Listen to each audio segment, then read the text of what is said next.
The TNT punch. Robert Ervin Howard. The first thing that happened in Cape Town, my white bulldog Mike bit a policeman and I had to come across with a fine of $10 to pay for the cop's breeches.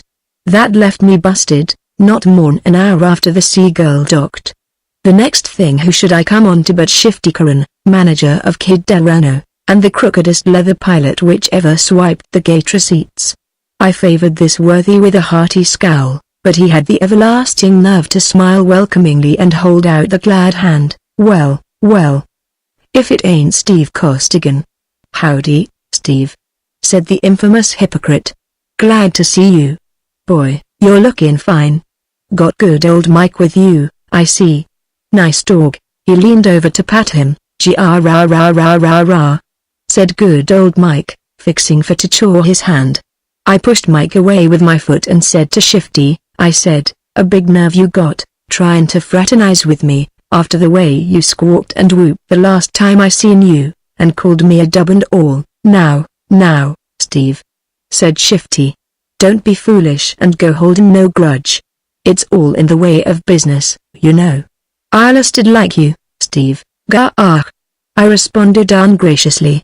I didn't have no wish to hobnob none with him, though I figured I was safe enough, being as I was broke anyway. I've fought that palooka of his twice. The first time he outpointed me in a 10-round bout in Seattle, but didn't hurt me none, him being a classy boxer but kinda shy on the punch. Next time we met in a Frisco ring, scheduled for 15 frames. Kid Delano give me a proper shellacking for 10 rounds, then punched himself out in a vain attempt to stop me, and blowed up. I had him on the canvas in the 11th and again in the 12th, and with the 14th a minute to go, I rammed a right to the wrist in his solar plexus that put him down again. He had sense enough left to grab his groin and writhe around, and Shifty jumped up and down and yelled, foul. So loud the referee got scared and rattled and disqualified me. I swear it wasn't no foul. I landed solid above the belt line. But I officially lost the decision and it kinda rankled, so now I glowered at Shifty and said, what you want of me, Steve, said Shifty, putting his hand on my shoulder in the old comradely way his kind has when they figure on putting the skids under you. I know you got a heart of gold. You wouldn't leave no fellow countryman in the toils, would you? No. Of course you wouldn't. Not good old Steve. Well, listen, me and the kid is in a jam. We're broke and the kid's in jail. We got a raw deal when we come here. These Britishers went and disqualified the kid for merely biting one of their ham and eggers. The kid didn't mean nothing by it. He's just kinda excitable that away. Yeah, I know, I growled. I got a scar on my neck now from the rat's fangs. He got excitable with me, too. Well, said Shifty hurriedly, they won't let us fight here now, and we figured on moving up country into Johannesburg. Young Hillen is touring South Africa and we can get a fight with him there. His manager I mean a promoter that sent us tickets, but the kid's in jail. They won't let him out unless we pay a fine of £6. That's $30, you know. And we're broke, Steve, went on Shifty, waxing eloquent. I appeals to your national pride. Here's the kid, American like yourself, pent-up endurance vile, and for no more reason than for just talking up for his own country, huh? I perked up my ears. How's that? Well, he blows into a pub where 3 British sailors makes slanderous remarks about American ships and seamen. Well, you know the kid just a big, free-hearted, impulsive boy, and terrible proud of his country, like a man should be. He ain't no sailor, of course, but them remarks was a insult to his countrymen and he wades in. He gives them limeys a proper drubbing, but here comes a host of cops which hauls him before the local magistrate which hands him a fine we can't pay. Think, Steve, orated Shifty. There's the kid, with thousands of admiring fans back in the States waiting and watching for his triumphal return to the land of the free and the home of the brave.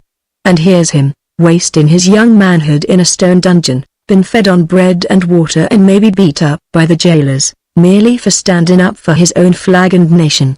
For defending the honor of American sailors, mind you, of which you is one. I'm asking you, Steve, be you going to stand by and let a fellow countryman languish in the thrall and chains of British tyranny? Not by a long ways, said I, all my patriotism roused and roaring. Let bygones be bygones. I said, it's a kind of unwritten law among sailors ashore that they should stand by their own kind. A kind of waterfront law, I might say. I ain't fought limeys all over the world to let an American be given the works by 'em now, I said. I ain't got a cent, Shifty. But I'm going to get some dough. Meet me at the American Seaman's Bar in 3 hours.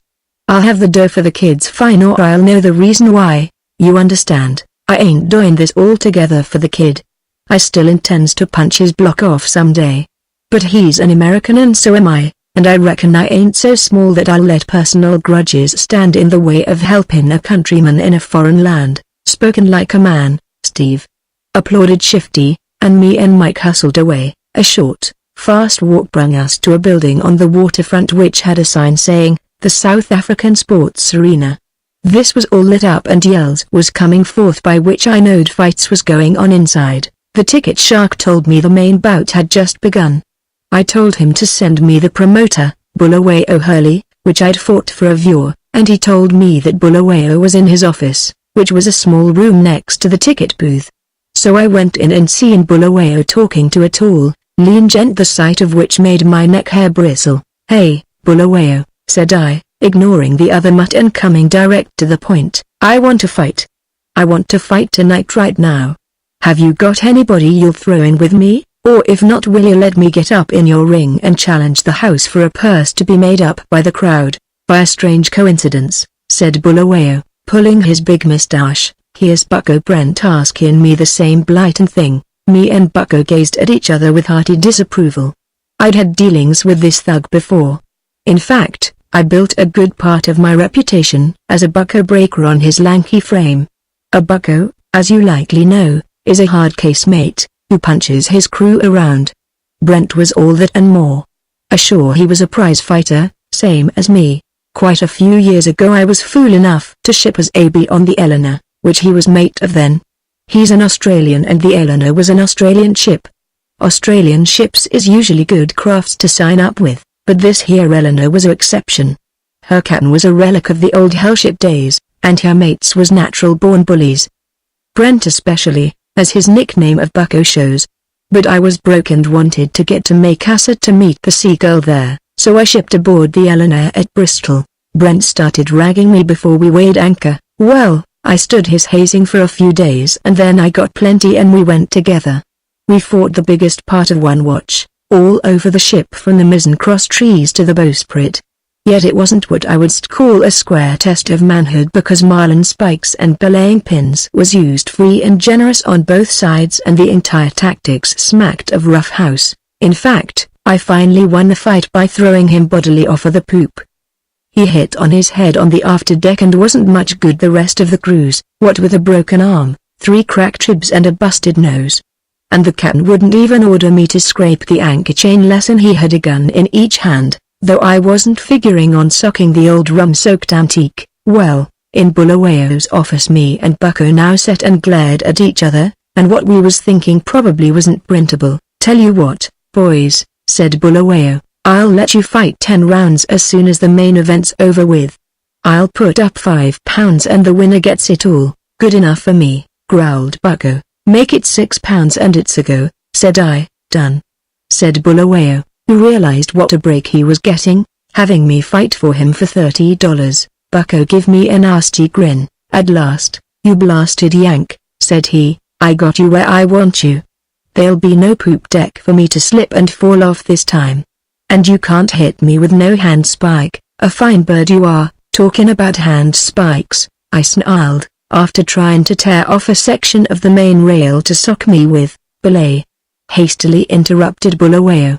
Preserve your ire for the ring. Is there any Seagull men out front? I asked.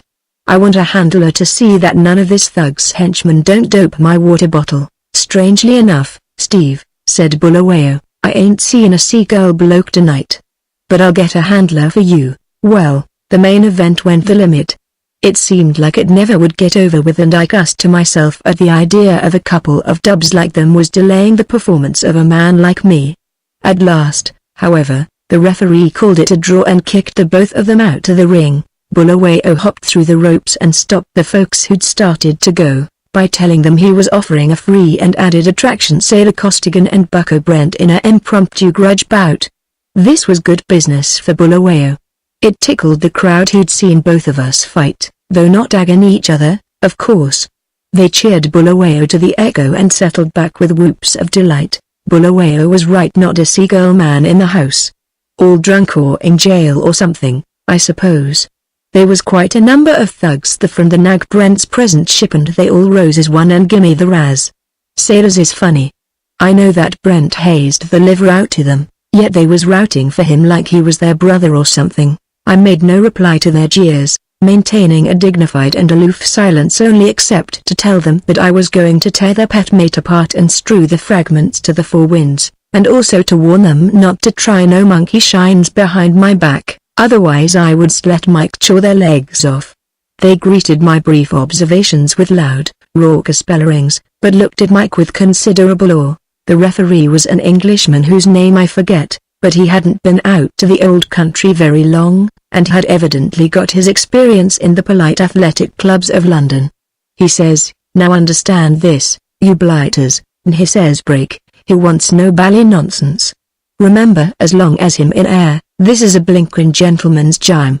But he got in the ring with us, American style. Bucko is one of these long, rangy, lean fellas, kinda pale and raw-boned. He's got a thin hatchet face and mean light eyes. He's a bad actor and that ain't no lie. I'm 6 feet and weigh 190. He's a inch and 3/4 taller'n me, and he weighed then, maybe, a pound less'n me. Bucko come out stabbing with his left, but I was watching his right. I knowed he packed his TNT there and he was pretty classy with it. In about 10 seconds he nailed me with that right and I seen stars. I went back on my heels and he was on top of me in a second, hammering hard with both hands, wild for a knockout. He battered me back across the ring. I wasn't really hurt, though he thought I was. Friends of his which had seen me perform before was yelling for him to be careful, but he paid no heed. With my back against the ropes I failed to block his right to the body and he rocked my head back with a hard left hook. "You're not so tough, you lousy Mick," he sneered, shooting for my jaw. Wham! I ripped a slingshot right uppercut up inside his left and tagged him flush on the button. It lifted him clean off of his feet and dropped him on the seat of his trunks, where he sat looking up at the referee with a goofy and glassy-eyed stare, whilst his friends jumped up and down and cussed and howled. "We told you to be careful with that gorilla, you conceited jassack." But Bucko was tough. He kind of assembled himself and was up at the count of 9, groggy but full of fight and plenty mad. I come in wide open to finish him, and run square into the deadly right.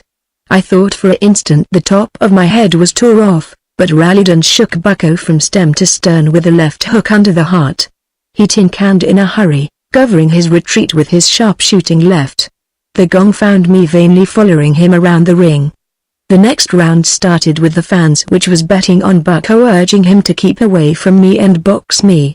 Them that had put money on me was yelling for him to take a chance and mix it with me, but he was plenty cagey. He kept his right bent across his midriff, his chin tucked behind his shoulder and his left out to fend me off. He landed repeatedly with that left and brung a trickle of blood from my lips, but I paid no attention. The left ain't made that can keep me off forever. Toward the end of the round he suddenly let go with that right again and I took it square inches the face to get in a right to his ribs. Blood spattered when his right landed. The crowd leapt up, yelling, not noticing the short-armed smash I ripped in under his heart. But he noticed it, you bet, and broke ground in a hurry, gasping, much to the astonishment of the crowd, which yelled for him to go in and finish the blasted Yankee. Crowds don't see much of what's going on in the ring before their eyes, after all. They see the wild swings and haymakers, but they miss most of the real punishing blows. The short, quick smashes landed in close. Well, I went right after Brent, concentrating on his body. He was too kind of long and rangy to take much there. I hunched my shoulders, sunk my head on my hairy chest and bulled in, letting him pound my ears and the top of my head, while I slugged away with both hands for his heart and belly. A left hook square under the liver made him gasp and sway like a mast in a high wind, but he desperately ripped in a right uppercut that caught me on the chin and kinda dizzied me for an instant. The Gaunt found us fighting out of a clinch along the ropes. My handler was highly enthusiastic, having bet a pound on me to win by a knockout. He nearly flattened the innocent ringsider, showing me how to put over what he called the Fitzsimmons smoker. I never heard of the punch. Well, Bucko was good and mad and must have decided he couldn't keep me away anyhow, so he come out of his corner like a bounding kangaroo, and swarmed all over me before I realized he'd changed his tactics. In a wild mix-up, a fast, clever boxer can make a slugger look bad at his own game for a few seconds, being as the cleverer man can land quicker and oftener, but the catch is, he can't keep up the pace. And the smashes the slugger lands are the ones which really counts. The crowd went clean crazy when Bucko tore into me, ripping both hands to head and body as fast as he could heave one after the other. It looked like I was clean swamped, but them that knowed me tripled their bets. Brent wasn't hurting me none, cutting me up a little, but he was hitting too fast to be putting much weight behind his smacks. Pretty soon I drove a glove through the flurry of his punches. His grunt was plainly heard all over the house. He shot both hands to my head and I come back with a looping left to the body which sunk in nearly up to the wrist. It was kinda like a bull fighting a tiger, I reckon. He swarmed all over me, hitting fast as a cat claws, whilst I kept my head down and gored him in the belly occasionally. Them body punches was rapidly taking the steam out of him, together with the pace he was setting for himself. His punches was getting more like slaps, and when I seen his knees suddenly tremble, I shifted and crashed my right to his jaw with everything I had behind it. It was a bit high, or he'd been out till yet. Anyway, he done a nosedive and hadn't scarcely quivered at 9, when the gong sounded. Most of the crowd was howling lunatics. It looked to them like a chance blow, swung by a desperate, losing man, had dropped Bucko just when he was winning in the walk. But the old-timers knowed better. I could see them lean back and wink at each other and nod like they were saying, "See, what did I tell you, huh?" Bucko's merry men worked over him and brung him up in time for the 4th round. In fact, they done a lot of work over him. They clustered around him till you couldn't see what they was doing. Well, he come out fairly fresh. He had good recuperating powers. He come out cautious, with his left hand stuck out. I noticed that they'd evidently spilt a lot of water on his glove. It was wet. I glided in fast and he poured it my face with that left. I didn't pay no attention to it. Then when it was an inch from my eyes I smelt a peculiar, pungent kind of smell. I ducked wildly, but not quick enough. The next instant my eyes felt like somebody'd throwed fire into turpentine. His left glove was soaked with it. I'd caught at his wrist when I ducked. And now with a roar of rage, whilst I could still see a little, I grabbed his elbow with the other hand and, ignoring the smash he gimme on the ear with his right, I bent his arm back and rubbed his own glove in his own face. He gave a most ear-splitting shriek. The crowd bellowed with bewilderment and astonishment, and the referee rushed in to find out what was happening. "I say," he squawked, grabbing hold of us, as we was all tangled up by then. "What's going on, eh? I say, it's disgraceful." Ow, by some mischance or other, Bucko, thinking it was me, or swinging blind, hit the referee right smack between the eyes with that turpentine-soaked glove. Losing touch with my enemy, I got scared that he'd creep up on me and suck me from behind. I was clean blind by now and I didn't know whether he was or not. So I put my head down and started swinging wild and reckless with both hands, on a chance I'd connect. Meanwhile, as I heard afterward, Bucko, being as blind as I was doing the same identical thing. And the referee was going around the ring like a racehorse, yelling for the cops, the army, the navy, or what have you. The crowd was clean off its nut, having no idea as to what it all meant. "That blasted blighter Brent," howled the cavorting referee in response to the inquiring screams of the maniacal crowd. "He threw vitriol in me blasted eyes. Cheer up, cull," bawled some thug. "Both of 'em's blind too. How can he officiate in this condition?" howled the referee, jumping up and down. "What's taking place in the bally ring?" Bucko's just flattened one of his handlers which was climbing into the ring, with a blind swing. The crowd whooped hilariously. The sailor's gone into a clinch with a ring post. Hearing this, I released what I had thought was Brent, with some annoyance. Some object bumping into me at this instant, I took it to be Bucko and knocked it head over heels. The delirious howls of the multitude informed me of my mistake. Maddened, I plunged forward, swinging, and felt my left hook around a human neck. As the referee was on the canvas, this must be Bucko, I thought, dragging him toward me, and he proved it by sinking a glove to the wrist in my belly. I ignored this discourteous gesture, and, maintaining my grip on his neck, I hooked over a right with all I had. Having hold of his neck, I knowed about where his jaw ought to be, and I figured right. I knocked Bucko clean out to my grasp, and from the noise he made hitting the canvas I knowed that in the ordinary course of events, he was through for the night. I groped into a corner and clawed some of the turpentine out to my eyes. The referee had staggered up and was yelling, "How in the blinking odds can a man referee in such a mess? What's Bucko's down." The crowd screamed. "Count him out, where is he?" bawled the referee, blundering around the ring. 3 pins off your port bow. They yelled, and he tacked and fell over the vaguely writhing figure of Bucko. He scrambled up with a howl of triumph and began to count with the most vindictive voice I ever heard. With each count he'd kick Bucko in the ribs. 8, 9, 10. Hand your, you blast head, blinkin' blightin', bally assassinatin' pirate. Whooped the referee, with one last tremendous kick. I climb over the ropes and my handler showed me which way was my dressing room. Ever have turpentine rubbed in your eyes? Girushaw? I don't know of nothing more painful. You can easy go blind for good, but after my handler has swashed my eyes out good, I was all right. Collecting my earnings from Bulawayo, I set sail for the American Seaman's Bar, where I was to meet Shifty Crane and give him the money to pay Delrano's fine with. It was quite a bit past the time I'd set to meet Shifty, and he wasn't nowhere to be seen. I asked the barkeep if he'd been there, and the barkeep, who knowed Shifty, said he'd waited about half an hour and then hoisted anchor. I asked the barkeep if he knowed where he lived, and he said he did and told me. So I asked him would he keep Mike till I got back, and he said he would. Mike despises Delrano so utterly I was afraid I couldn't keep him away from the kid's throat if we saw him, and I figured on going down to the jail with Shifty. Well, I went to the place the bartender told me and went upstairs to the room the landlady said Shifty had, and started to knock when I heard men talking inside.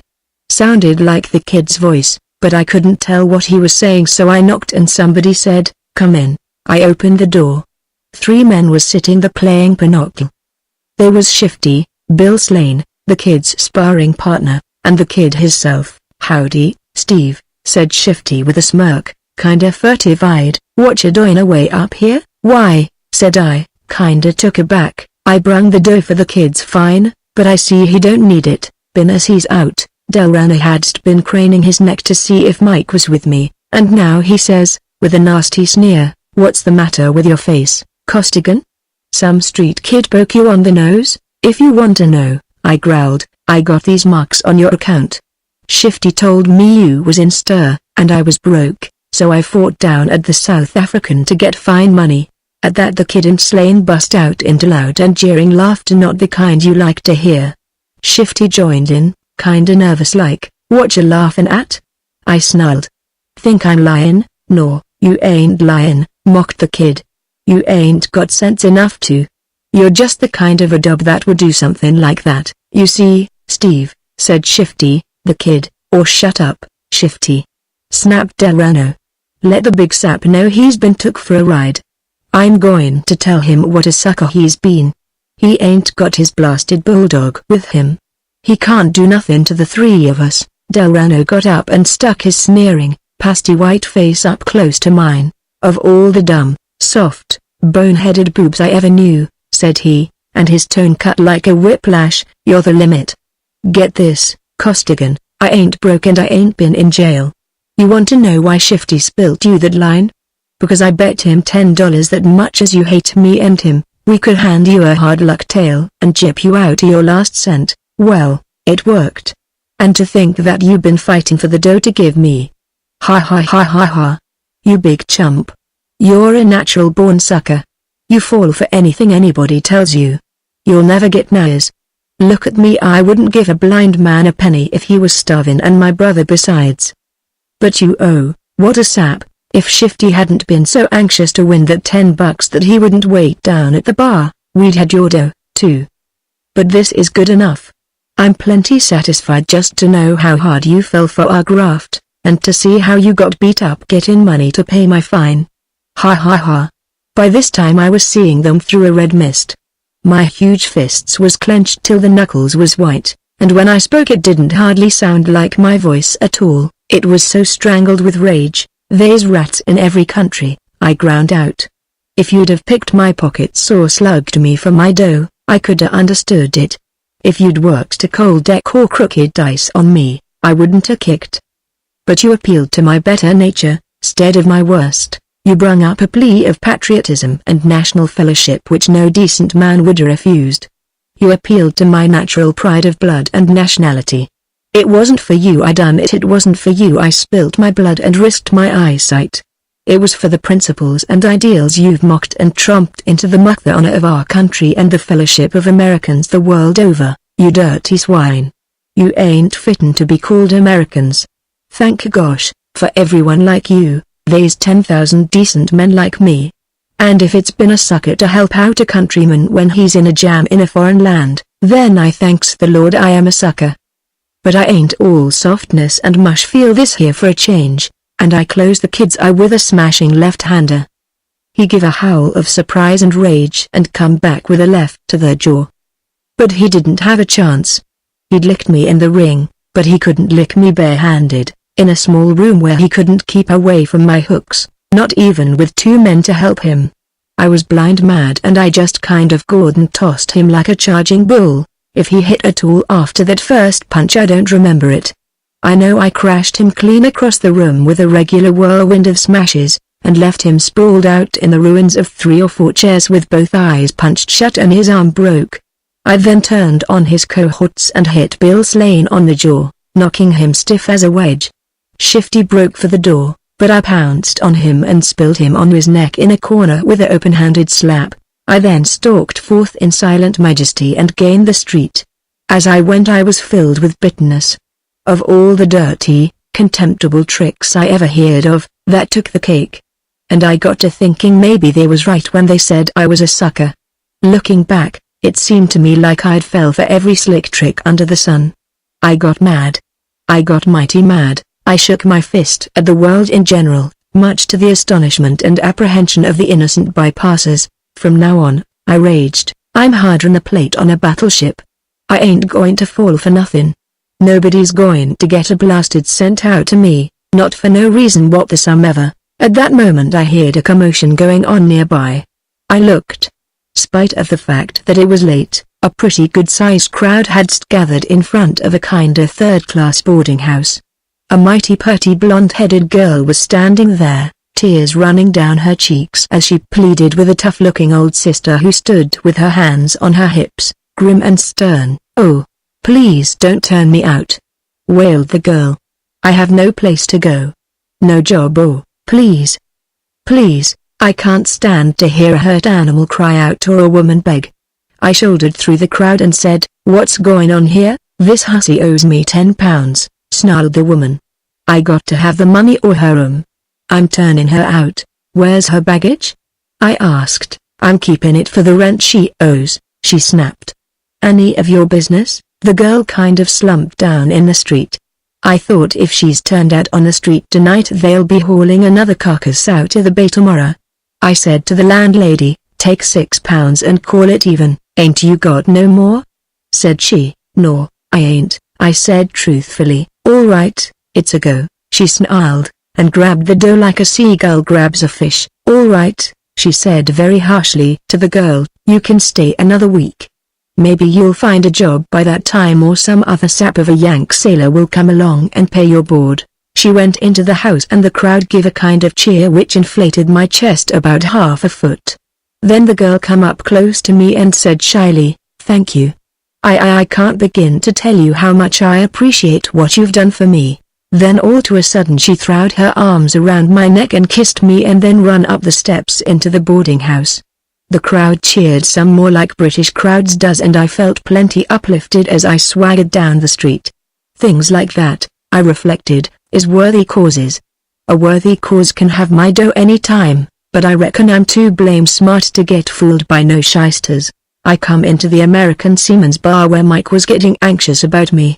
He wagged his stump of a tail and grinned all over his big wide face, and I found 2 American nickels in my pocket which I didn't know I had. I give one of them to the barkeep to buy a pan of beer for Mike.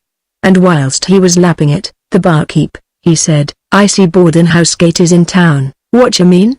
I asked him. "Well," said he, combing his moustache, "Kate's worked her racket all over Australia and the west coast of America, but this is the first time I ever seen her in South Africa.